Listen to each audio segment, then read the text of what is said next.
வணக்கம். ஜெம் செய்திகளுக்காக நான் உங்கள் ஸ்னேகப்பிரியா. இந்திய நேரப்படி மதியம் 1:30 மணி செய்திகள். முதலில் ஜெம் தலைப்பு செய்திகளை காணலாம். திருப்பரங்குன்றம் மலை மீது விளக்கேற்றுவதை யாராலும் தடுக்க முடியாது. மத்திய கல்வி அமைச்சர் தர்மேந்திர பிரதான் அறிவிப்பு. காங்கிரஸ் உட்கட்சி விவகாரத்தில் கூட்டணி கட்சிகள் தலையிட வேண்டாம். நாடாளுமன்ற உறுப்பினர் மாணிக்கம் தாகூர் எச்சரிக்கை. பந்தாரை வாழ வைத்த தமிழகம் இன்று கஞ்சாவை வாழ வைக்கின்றது. முன்னாள் அமைச்சர் ஜெயக்குமார் விமர்சனம். போதைப் பொருள் கடத்தி வந்த கப்பல்கள் மீது அமெரிக்கா ராணுவம் தாக்குதல். வெனிசுலாவிற்கு போர் எச்சரிக்கை விடுத்த அதிபர் டிரம்ப்.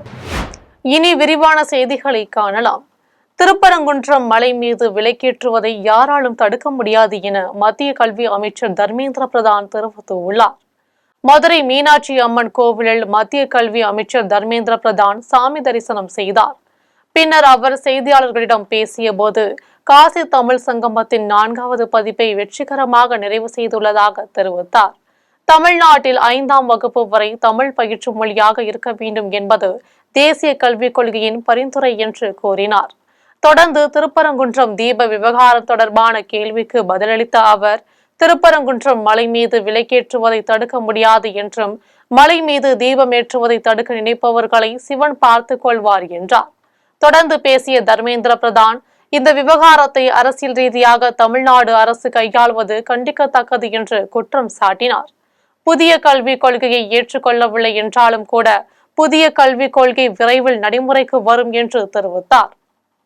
காங்கிரஸ் உட்கட்சி விவகாரத்தில் தலையிட வேண்டாம் என்று கூட்டணி கட்சிகளுக்கு நாடாளுமன்ற உறுப்பினர் மாணிக்கம் தாகூர் எச்சரிக்கை விடுத்துள்ளார். உத்தரப்பிரதேசத்தை விட அதிக கடன் வாங்கும் மாநிலமாக தமிழ்நாடு இருப்பதாக சமீபத்தில் காங்கிரஸ் நிர்வாகி பிரவீன் சக்கரவர்த்தி கருத்து தெரிவித்திருந்தார். அவரது கருத்திற்கு விடுதலை சிறுத்தைகள் கட்சி, மதிமுக உள்ளிட்ட திமுக கூட்டணி கட்சிகள் கடும் கண்டனம் தெரிவித்திருந்தன. இதையடுத்து நாடாளுமன்ற உறுப்பினர் மாணிக்கம் தாகூர் தனது சமூக வலைதளத்தில் இதுகுறித்து செய்தி வெளியிட்டுள்ளார்.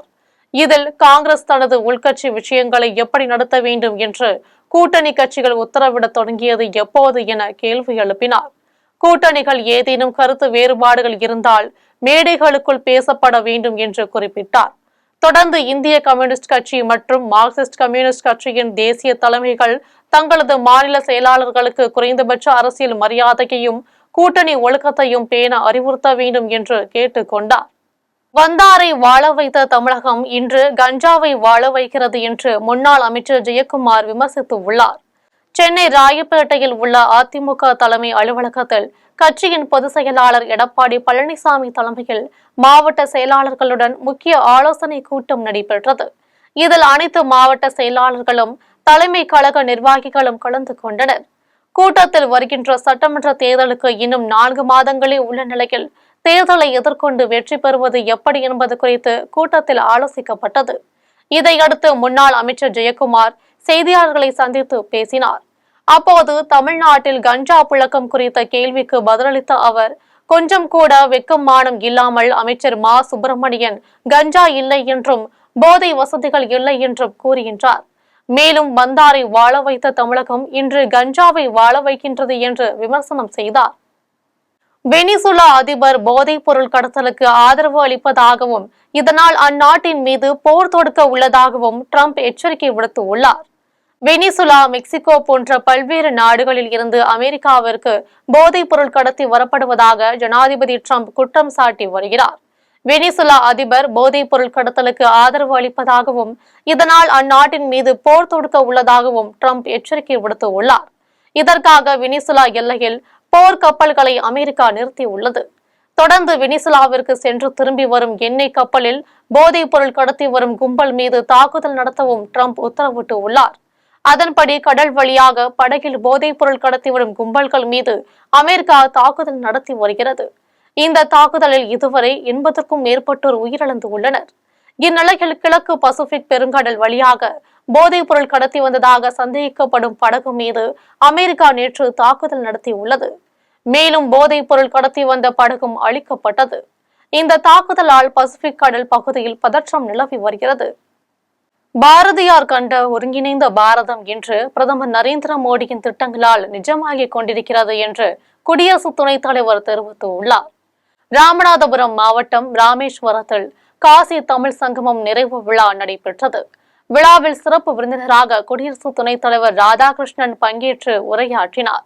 அப்போது பேசிய அவர், பாரதியார் கண்ட ஒருங்கிணைந்த ஒற்றுமையான பாரதம் பிரதமர் நரேந்திர மோடியின் தொலைநோக்கு பார்வையாலும் கூர்மையான திட்டங்களாலும் இன்று நிஜமாகிக் கொண்டிருக்கிறது என்று தெரிவித்தார். தொடர்ந்து காசி தமிழ் சங்கமம் விக்சித் பாரத் என்ற உன்னத இலக்கை நோக்கி நம்மை அழைத்து செல்லட்டும் என்று வாழ்த்தினார். இதில் தமிழக ஆளுநர் ரவி, மத்திய இணை அமைச்சர் எல் முருகன், பாஜக மாநில தலைவர் நைனா நாகேந்திரன் ஆகியோர் கலந்து கொண்டனர். அனைத்து உள்ளாட்சி அமைப்புகளிலும் விளையாட்டு உபகரணங்கள் வழங்கப்படும் என்று அமைச்சர் மெய்யநாதன் தெரிவித்துள்ளார். மயிலாடுதுறை மாவட்ட ஆட்சியர் அலுவலகத்தில் ஆட்சியர் ஸ்ரீகாந்த் தலைமையில் விளையாட்டு உபகரணங்கள் வழங்கும் விழா நடைபெற்றது. இதில் பிற்படுத்தப்பட்டோர் நலத்துறை அமைச்சர் மெய்யநாதன் கலந்து கொண்டு விளையாட்டு உபகரணங்களை வழங்கினார். தொடர்ந்து அவர் விழாவில் பேசிய போது, மாநகராட்சி, நகராட்சி, பேரூராட்சி ஆகிய உள்ளாட்சி அமைப்புகளில் விளையாட்டு உபகரணங்கள் வழங்கப்படும். இதனை விளையாட்டு வீரர்கள் பயன்படுத்தி தங்களது விளையாட்டு திறனை மேன்மேலும் மேம்படுத்திக் கொள்ள வேண்டும் என்று கேட்டுக் கொண்டார். இந்நிகழ்வில் சட்டமன்ற உறுப்பினர்கள் நிவேதா முருகன், பன்னீர்செல்வம், ராஜகுமார், மாவட்ட காவல் கண்காணிப்பாளர் ஸ்டாலின் ஆகியோர் கலந்து கொண்டனர். வருகின்ற சட்டமன்ற தேர்தலில் மக்கள் அனைவரும் திமுகவுக்கு ஆதரவாக வாக்களிக்க வேண்டும் என்று அமைச்சர் கயல்விழி கேட்டுக் கொண்டார். திருப்பூர் மாவட்டம் தாராபுரம் அருகே கொண்டரசம்பாளையம் கோவில் திடலில் தெருமுனை பிரச்சார கூட்டம் மனிதவள மேலாண்மை துறை அமைச்சர் கயல்விழி தலைமையில் நடைபெற்றது. இதில் அமைச்சர் கயல்விழி பேசிய போது, முதலமைச்சர் மு.க.ஸ்டாலின் மகளிருக்காகவும் மக்களுக்காகவும் பல்வேறு நலத்திட்டங்களை தொடர்ந்து செயல்படுத்தி வருகின்றார் என்று தெரிவித்தார். இதையடுத்து வருகின்ற சட்டமன்ற தேர்தலில் திமுக அதிக வாக்கு வித்தியாசத்தில் வெற்றி பெற வேண்டும். இதற்காக மக்கள் அனைவரும் திமுகவுக்கு ஆதரவாக வாக்களிக்க வேண்டும் என்று கேட்டுக் கொண்டார். இதில் ஒன்றிய திமுக செயலாளர் செந்தில்குமார் உள்ளிட்ட கட்சி நிர்வாகிகள் ஆகியோர் கலந்து கொண்டனர். இளைஞர்கள் விளையாட்டில் ஆர்வம் கொள்ளவும் தனி கவனம் எடுத்துக் கொள்ளவும் விளையாட்டு உபகரணங்களை வழங்குகின்றோம் என்று அமைச்சர் கீதா ஜீவன் தெரிவித்துள்ளார். தூத்துக்குடி மாவட்டம் தருவையில் உள்ள உள் விளையாட்டு அரங்கில் சமூக நலன் உரிமைத்துறை அமைச்சர் கீதா ஜீவன், மாவட்ட ஆட்சியர் இளம்பகவத் ஆகியோர் இணைந்து விளையாட்டு வீரர்களுக்கு விளையாட்டு உபகரணங்களை வழங்கினர். தொடர்ந்து அமைச்சர் கீதா ஜீவன் நிகழ்ச்சியில் பேசிய போது, இளைஞர்கள் விளையாட்டில் ஆர்வம் கொள்ளவும் தனி கவனம் எடுத்துக் கொள்ளவும் விளையாட்டு உபகரணங்களை வழங்குகின்றோம் என்று தெரிவித்தார். இதில் மாநகராட்சி ஆணையாளர் பிரியங்கா, மாவட்ட விளையாட்டு அலுவலர் ரத்தன்ராஜ், அரசு அலுவலர்கள் ஆகியோர் கலந்து கொண்டனர். கொண்டரசம்பாளையம் பேருந்து நிறுத்தத்தில் புதிதாக கட்டப்பட்ட பயணியர் நிழற்குடையை அமைச்சர் கயல்விழி பொதுமக்கள் பயன்பாட்டிற்காக திறந்து வைத்தார். திருப்பூர் மாவட்டம் தாராபுரம் அருகே கொண்டரசம்பாளையம் பேருந்து நிறுத்தத்தில் 8,50,000 ரூபாய் மதிப்பீட்டில் கட்டப்பட்ட புதிய பயணியர் நிழற்குடையின் திறப்பு விழா நடைபெற்றது. இதனை மனிதவள மேலாண்மை துறை அமைச்சர் கயல்விழி பொதுமக்கள் பயன்பாட்டிற்கு திறந்து வைத்து ஆய்வு செய்தார். இதில் திமுக ஒன்றிய செயலாளர் செந்தில்குமார் உள்ளிட்ட கட்சி நிர்வாகிகள் ஆகியோர் உடன் இருந்தனர். நாகர்கோவிலில் நடைபெற்ற விளையாட்டு உபகரணங்கள் வழங்கும் நிகழ்ச்சியில் அமைச்சர் மனோ தங்கராஜ் விளையாட்டு வீரர்களுக்கு உபகரணங்களை வழங்கினார். கன்னியாகுமரி மாவட்டம் நாகர்கோவில் அண்ணா விளையாட்டு அரங்கில் விளையாட்டுத்துறை சார்பில் விளையாட்டு உபகரணங்கள் வழங்கும் நிகழ்ச்சி நடைபெற்றது. இதில் பால்வளத்துறை அமைச்சர் மனோ தங்கராஜ், மாவட்ட ஆட்சியர் அழகுமீனா ஆகியோர் இணைந்து அனைத்து உள்ளாட்சி அமைப்புகளில் உள்ள விளையாட்டு வீரர்களுக்கு உபகரணங்களை வழங்கினர். இந்நிகழ்வில் சட்டமன்ற உறுப்பினர் பிரின்ஸ், துணை மேயர் மேரி பிரின்ஸ் லதா, மாவட்ட விளையாட்டு அலுவலர் வினு, மாவட்ட துணை செயலாளர் பூதலிங்கம் ஆகியோர் கலந்து கொண்டனர். முதல்வரை குறை சொல்ல எடப்பாடிக்கு எந்தவித தகுதியும் இல்லை என்று அமைச்சர் மா சுப்பிரமணியன் தெரிவித்துள்ளார். சென்னை கந்தன்சாவடியில் திமுக அரசின் சாதனை விளக்க பொதுக்கூட்டம் மேற்கு பகுதி செயலாளர் ரவிச்சந்திரன் தலைமையில் நடைபெற்றது. இதில் சிறப்பு விருந்தினராக சுகாதாரத்துறை அமைச்சர் மா சுப்பிரமணியன், தமிழக பாடநூல் கழக தலைவர் லியோனி ஆகியோர் பங்கேற்று சிறப்பு உரையாற்றினார். அப்போது அமைச்சர் மா சுப்பிரமணியன் பேசிய போது, எடப்பாடி பழனிசாமி சோழிங்கநல்லூர் தொகுதியில் பேசுவதற்கு உரிமையே இல்லை என்றும், முதல்வரை குறை சொல்ல எடப்பாடிக்கு எந்தவித தகுதியும் இல்லை என்றும் தெரிவித்தார். இதையடுத்து தமிழக பாடநூல் கழக தலைவர் லியோனி பேசிய போது, ஒரு பெண்ணுக்கு தங்க நகையும் அழகும் தேவை, அதைவிட ஒரு பெண்ணுக்கு கொடுக்க வேண்டிய சொத்து கல்விதான். அந்த கல்வி என்ற அறிவு ஆயுதத்தை திமுக கொடுத்து வருகின்றது என்று கூறினார். இதில் நாடாளுமன்ற உறுப்பினர் தமிழச்சி தங்கபாண்டியன், சோழிங்கநல்லூர் சட்டமன்ற உறுப்பினர் அரவிந்த் ரமேஷ் ஆகியோர் கலந்து கொண்டனர். கும்பகோணத்தில் மாநில அளவிலான கைத்தறி கண்காட்சியை சட்டமன்ற உறுப்பினர் அன்பழகன் திறந்து வைத்தார். தஞ்சாவூர் மாவட்டம் கும்பகோணத்தில் மத்திய ஜவுளித்துறை அமைச்சகம் மற்றும் மாநில அரசின் கைத்தறித்துறை ஆகியோர் இணைந்து நடத்தும் மாநில அளவிலான அரசு கைத்தறி கண்காட்சியை கும்பகோணம் சட்டமன்ற உறுப்பினர் அன்பழகன் திறந்து வைத்தார். இந்நிகழ்ச்சியில் கைத்தறித்துறை கூடுதல் இயக்குநர் தமிழரசி மற்றும் நிர்வாகிகள் பலர் கலந்து கொண்டனர். இந்த கண்காட்சியில் அசல் பட்டு சேலைகள், ஜரிகை பட்டு சேலைகள், காட்டன் சேலைகள் உள்ளிட்ட எண்ணற்ற கைத்தறி ரகங்கள் விற்பனைக்காக காட்சிப்படுத்தப்பட்டது. மேலும் பட்டு பூச்சிகளை கண்காட்சியில் வைக்கப்பட்டது. பாதுகாப்பு காரணங்களை கருத்தில் கொண்டு இணைய வழி சந்திப்பை பகல் பொழுதில் நடத்த வேண்டும் என்று தமிழ்நாடு கிராம சுகாதார செவிலியர் சங்க மாநில பொதுச் செயலாளர் பிரகலாதா தெரிவித்துள்ளார். கரூரில் தமிழ்நாடு கிராம சுகாதார செவிலியர் சங்க ஆலோசனை கூட்டம் சார்பில் ஆலோசனை கூட்டம் நடைபெற்றது. இதில் மாவட்ட தலைவர் கிருஷ்ணவேணி தலைமை வகித்தார். மேலும் இதில் மாவட்ட செயலாளர் பேபி, மாவட்ட பொருளாளர் விஜய் உள்ளிட்ட சங்க நிர்வாகிகள் பலர் கலந்து கொண்டனர். இந்த கூட்டத்தில் சிறப்பு அழைப்பாளராக பங்கேற்ற மாநில பொதுச் செயலாளர் பிரகலாதா கூட்டத்திற்கு பிறகு செய்தியாளர்களை சந்தித்து பேசினார். அப்போது பாதுகாப்பு காரணங்களை கருத்தில் கொண்டு இணைய வழி சந்திப்பை மாலையில் நடத்துவதை தவிர்த்து பகல் பொழுதில் நடத்த வேண்டும் என்று அறிவுறுத்தினார். அதனை நடத்தி முடிக்க வேண்டும் என்று கேட்டுக்கொண்டோம். அதே போல மூன்றாவது கோரிக்கையாக கிராம சுகாதார செவிலியர்களுக்கு இந்த தாய் சேய் நலப்பணி, பிக்னிக் பணி, யூரின் பணி என்று பல்வேறு பணிகள் 24 மணி நேரமும் செய்தாலும் கூட அந்த டார்கெட்டை அச்சீவ் பண்ண முடியாத சூழலில் இருக்கும் போது ஓபி டியூட்டி பார்க்க சொல்லி நிர்பந்திக்கப்படுவது தடுக்கப்பட வேண்டும் என்று கூறினோம். காரைக்கால் கடற்கரையில் சுற்றுலா பயணிகள் வருகை தர உள்ள நிலையில் பாதுகாப்பு ஏற்பாடுகள் குறித்து மாவட்ட முதுநிலை காவல் கண்காணிப்பாளர் தலைமையில் ஆலோசனை கூட்டம் நடைபெற்றது. புதுச்சேரி மாநிலம் காரைக்காலில் மாவட்ட முதுநிலை காவல் கண்காணிப்பாளர் அலுவலகத்தில் ஆலோசனை கூட்டம் நடைபெற்றது. இதில் முதுநிலை காவல் கண்காணிப்பாளர் லட்சுமி சௌஜன்யா தலைமை வகித்தார். இந்த ஆய்வு கூட்டத்தில் மண்டல காவல் கண்காணிப்பாளர் சுபம் சுந்தர் கோஸ் மற்றும் அனைத்து காவல் ஆய்வாளர்கள் பலர் கலந்து கொண்டனர். அப்போது கூட்டத்தில் முதுநிலை காவல் கண்காணிப்பாளர் லட்சுமி சௌஜன்யா பேசிய போது காரைக்கால் கடற்கரையில் மது பாட்டில்கள் மற்றும் பட்டாசுகள் எடுத்து செல்ல தடை விதித்தும் வாகனங்கள் தீவிர வாகன தணிக்கையில் ஈடுபட்டு ஆய்வு செய்யவும் உத்தரவிட்டார். மேலும் பெண்கள், குழந்தைகள் பாதுகாப்பை கருதி காவல்துறையினர் உறுதி செய்ய வேண்டும் என்று தெரிவித்தார். 10 அம்ச கோரிக்கைகளை வலியுறுத்தி ஜனவரி 6ஆம் தேதி காலவரையற்ற வேலைநிறுத்தத்தில் ஈடுபட போவதாக போட்டோ ஜியோ கூட்டமைப்பின் மாவட்ட தலைவர் வேல்முருகன் தெரிவித்துள்ளார். திருவள்ளூர் மருத்துவக் கல்லூரி அருகே போட்டோ ஜியோ கூட்டமைப்பின் சார்பில் கவன ஈர்ப்பு ஆர்ப்பாட்டம் நடைபெற்றது. இதில் மாவட்ட தலைவர் வேல்முருகன் தலைமை வகித்தார். இதன் பின்னர் மாவட்ட தலைவர் வேல்முருகன் செய்தியாளர்களை சந்தித்து பேசிய போது தமிழ்நாடு அரசு தேர்தல் அறிக்கையில் கொடுத்த வாக்குறுதியான புதிய ஓய்வூதிய திட்டத்தினை ரத்து செய்துவிட்டு பழைய ஓய்வூதிய திட்டத்தினை அமல்படுத்த வேண்டும், தமிழ்நாடு அரசு அலுவலர்களுக்கு வழங்கிய 7வது ஊதியக்குழு நிர்ணயத்தில் 21 மாத நிலுவைத் தொகையினை பணியாளர்களுக்கு வழங்க வேண்டும் உள்ளிட்ட 10 அம்ச கோரிக்கைகளை தமிழக அரசு தங்களுக்கு வழங்க வேண்டும் என கோரிக்கை விடுத்தார். இதையடுத்து கோரிக்கை நிறைவேற்றாத பட்சத்தில் ஜனவரி 6ஆம் தேதி காலவரையற்ற வேலைநிறுத்தத்தில் ஈடுபட போவதாக மாவட்ட தலைவர் வேல்முருகன் தெரிவித்துள்ளார். இந்த ஆர்ப்பாட்டத்தில் மாநில செயலாளர் கணேசன், மாவட்ட ஒருங்கிணைப்பாளர் தமிழரசன் உட்பட பலர் கலந்து கொண்டனர். இந்த 10 அம்ச கோரிக்கைகள் போராட்டம் நடத்திவிட்டு எங்களை அரசு அழைத்து பேசவில்லை எனில் வரும் 6ஆம் தேதி முதல் காலவரையற்ற வேலை நிறுத்தம் செய்வது என முடிவெடுக்கப்பட்டுள்ளது. அரசு அழைத்து பேசி சுமூகமான முடிவு எடுக்கப்பட்டால் நாங்களும் ஒரு முடிவுக்கு வர வாய்ப்பாக இருக்கும் என்றது. பாமகவை பிளவுபடுத்தி வரும் சட்டமன்ற தேர்தலில் திமுகவை ஆட்சியை விட்டு இறக்கி வீட்டிற்கு அனுப்புவதே தங்களின் நோக்கம் என்று சேலத்தில் மாநில ஒருங்கிணைப்பாளர் கார்த்தி தெரிவித்துள்ளார். சேலத்தில் அன்புமணி பாமகவை சேர்ந்த மாநில ஒருங்கிணைப்பாளர் கார்த்தி செய்தியாளர்களை சந்தித்து பேசியுள்ளார்.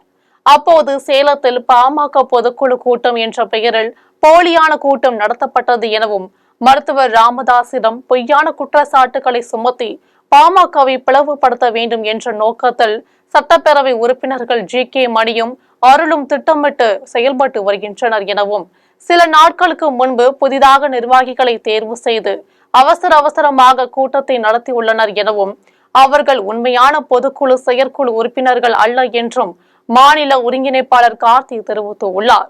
மேலும் பாமகவை பிளவுபடுத்தி வரும் சட்டமன்ற தேர்தலில் திமுகவை ஆட்சியை விட்டு இறக்கி வீட்டிற்கு அனுப்புவதே தங்களின் நோக்கம் என்றும் மாநில ஒருங்கிணைப்பாளர் கார்த்தி தெரிவித்தார். செய்தியாளர்கள் சந்திப்பின் போது மேட்டூர் சட்டமன்ற உறுப்பினர் சதாசிவம் உடன் இருந்தனர். நாங்க 95% எங்ககிட்ட இருக்குதா இல்லையாங்கிறது சேலத்துல வரும் 5ஆம் தேதி புது வருஷம் 2026 காமிக்கிறோம். 20ஆம் தேதி சட்டப்பேரவையில நீ வன்னியருக்கு 10.5 பேசணும். சாதிவாரி கணக்கெடுப்பு நடத்திவிட்டு நீங்க வெளியே போன்னு பேசுவீங்களா? நாங்க 3 எம்எல்ஏ பேசுறோம், கீழே உட்காடுறோம், தர்ணா உட்காடுறோம். ஆக இதை யாரோ பின்பக்கம் இருந்து பணத்து நோக்கத்துக்காக செயல்பட்டது. விருத்தாச்சலத்தில் நம்மாழ்வாரின் 12ஆம் ஆண்டு நினைவேந்தல் நிகழ்ச்சி நடைபெற்றது. கடலூர் மாவட்டம் விருத்தாச்சலத்தில் நம்மாழ்வாரின் 12ஆம் ஆண்டு நினைவேந்தல் நிகழ்ச்சி நடைபெற்றது. இதில் முனைவர் ரத்தின புகழொந்து தலைமை வகித்தார்.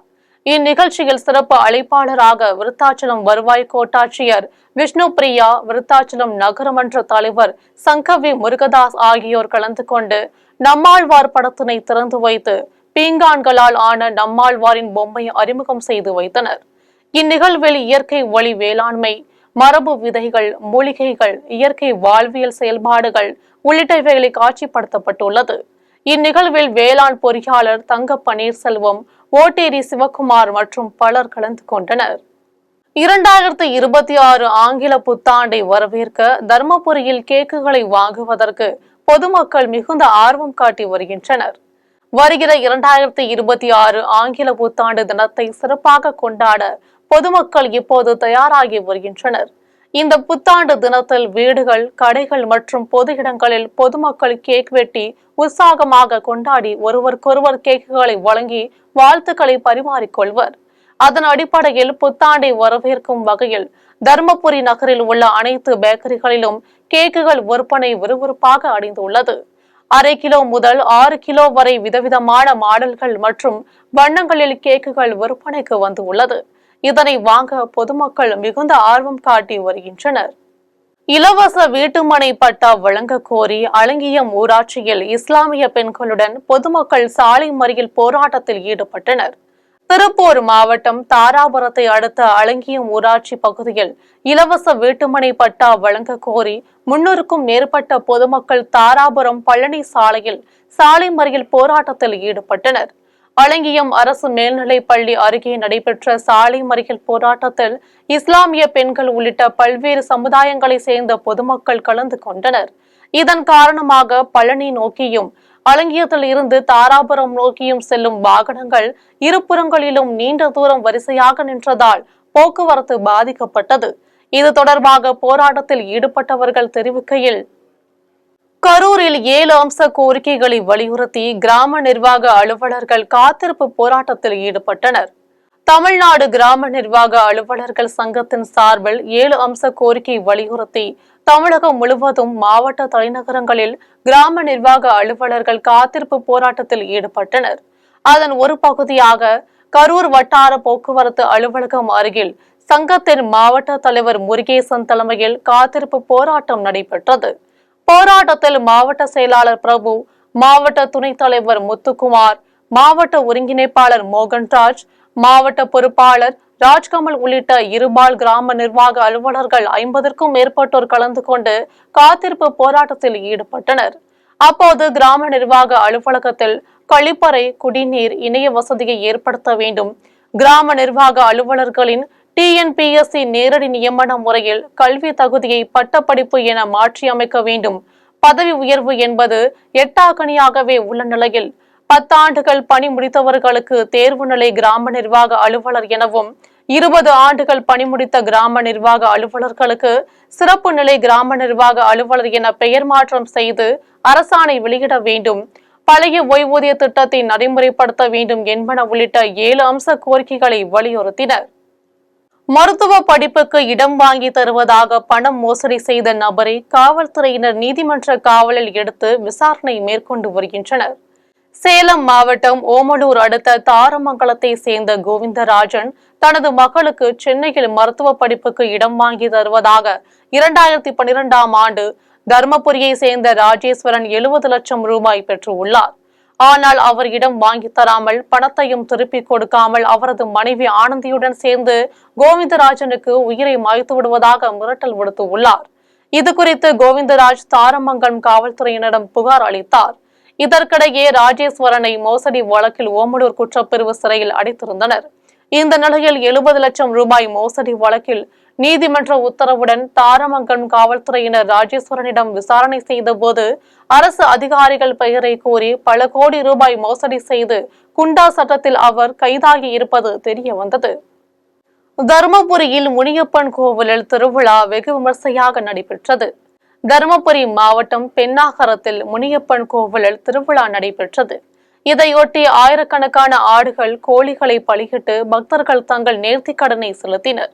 விழா குழு சார்பில் முனியப்பனுக்கு சிறப்பு அபிஷேகம் செய்யப்பட்டது. இந்த விழாவில் தர்மபுரி, கிருஷ்ணகிரி, சேலம் மாவட்டங்கள் மற்றும் கர்நாடகா, ஆந்திரா மாநில பக்தர்கள் கலந்து கொண்டு சாமி தரிசனம் செய்தனர்.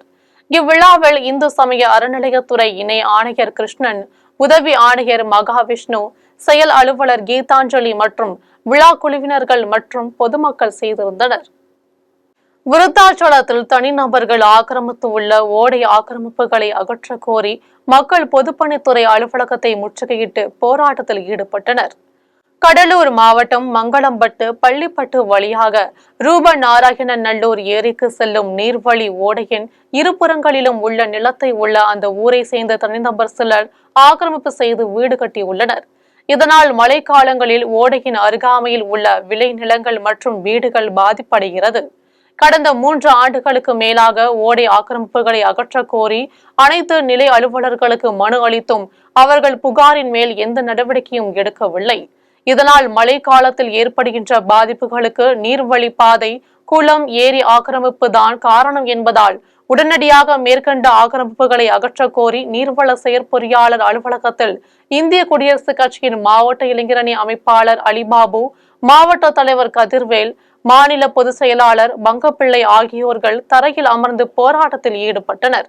தகவல் அறிந்து வந்த நீர்வளத்துறை செயற்பொறியாளர் போராட்டம் செய்தவர்களிடம் 1 வாரத்திற்குள் உரிய நடவடிக்கை எடுப்பதாக உறுதி அளித்ததின் பெயரில் போராட்டம் கைவிடப்பட்டது. கோவை கரும்பு கடை அருகில் வீதியில் விளையாடிக் கொண்டிருந்த குழந்தை மீது அதிவேக பைக் மோதியதில் குழந்தை மருத்துவமனையில் அனுமதிக்கப்பட்டு சிகிச்சை பெற்று வருகிறது. கோவை கரும்புக்கடை ஆசாத் நகரில் கடந்த ஞாயிற்றுக்கிழமை மாலை குழந்தைகள் உற்சாகமாக வீதியில் விளையாடிக் கொண்டிருந்தனர். அப்போது ஒரே இருசக்கர வாகனத்தில் வந்த 3 சிறுவர்கள் எந்தவித முன்னெச்சரிக்கையும் ஒலி எழுப்பாமலும் வேகத்தை குறைக்காமலும் அதிவேகத்தில் வந்து விளையாடிக் கொண்டிருந்த குழந்தை மீது மோதி உள்ளனர்.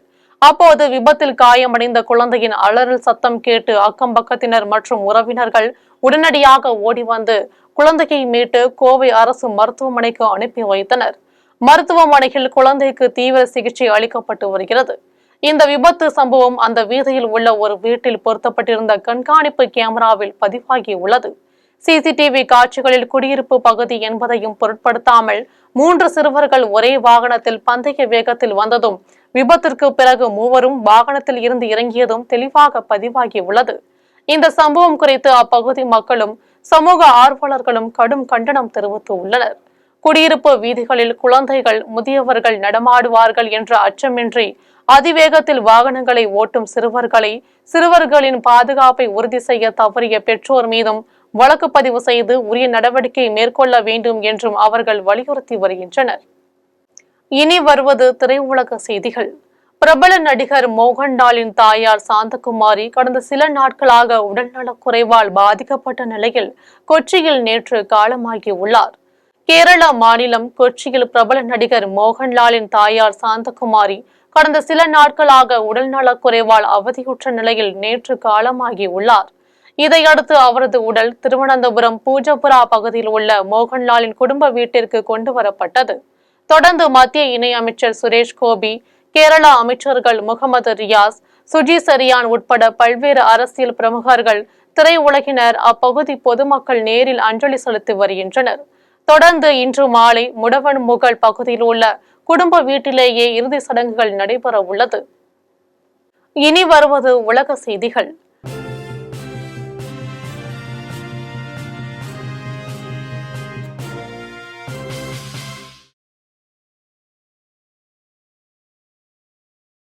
வங்காளதேசத்தின் முதல் பெண் பிரதமர் கலிதா ஜியா மரணமடைந்த நிலையில் அவரது உடல் இன்று அடக்கம் செய்யப்படுகிறது.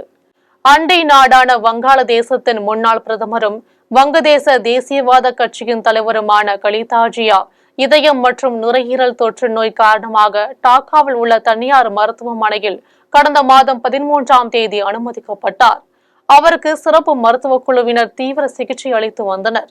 இந்த நிலையில் கலிதா ஜியா சிகிச்சை பலனின்றி காலமாகியுள்ளார். கலிதா ஜியாவின் மறைவை தொடர்ந்து வங்காளதேசத்தில் 3 நாட்கள் துக்கம் அனுசரிக்கப்படும் என்றும் இன்று ஒரு நாள் பொது விடுமுறை விடப்படும் என்றும் அந்நாட்டின் தலைமை ஆலோசகர் முகமது யூனுஸ் அறிவித்துள்ளார்.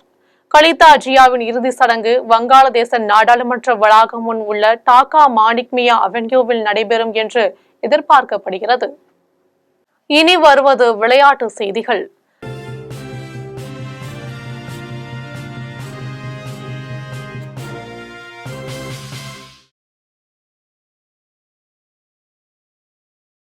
இரண்டாவது மகளிர் ஹாக்கி லீக் போட்டியின் 3வது லீக்கில் பெங்கால் டைகர்ஸ் அணியை வீழ்த்தி ராயல்ஸ் அணி அபார வெற்றி பெற்றுள்ளது.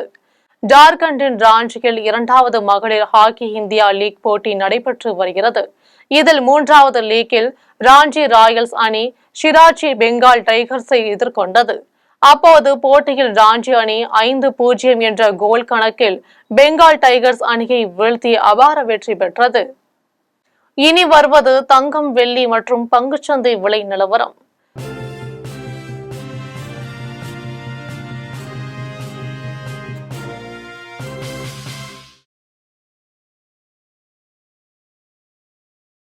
சென்னையில் ஆபரண தங்கம் இன்று ஒரு சவரன் 1,400,000 ரூபாய்க்கு விற்பனை செய்யப்படுகிறது. சென்னையில் இன்று ஆபரண தங்கத்தின் விலை கிராமுக்கு 50 ரூபாய் குறைந்து 12,550 ரூபாய்க்கு விற்பனை செய்யப்படுகிறது. மேலும் ஒரு சவரன் 400 ரூபாய் குறைந்து 1,04,000 ரூபாய்க்கு விற்பனை செய்யப்படுகிறது. 24 கேரட் தூய தங்கம் ஒரு சவரன் 1,09,528 ரூபாய்க்கு விற்பனை செய்யப்படுகிறது.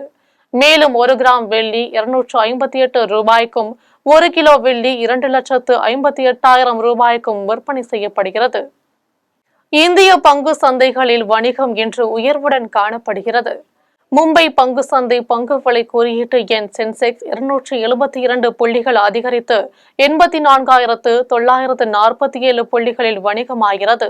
தேசிய பங்குச்சந்தை விலை குறியீட்டு எண் நிப்டி 112 புள்ளிகள் அதிகரித்து 26,050 புள்ளிகளில் வணிகமாகிறது.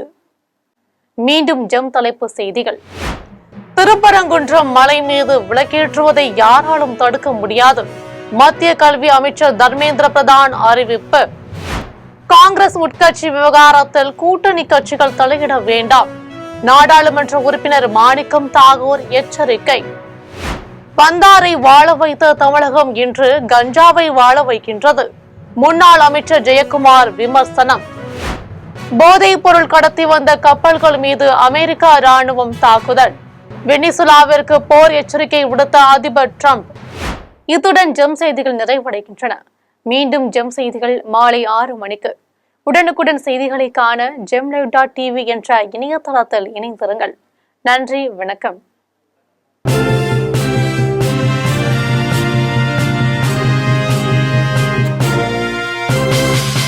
உடனுக்குடன் அப்டேட் தெரிந்து கொள்ள ஜெம் டிவி தமிழ் ஆப்பை இன்ஸ்டால் செய்யவும்.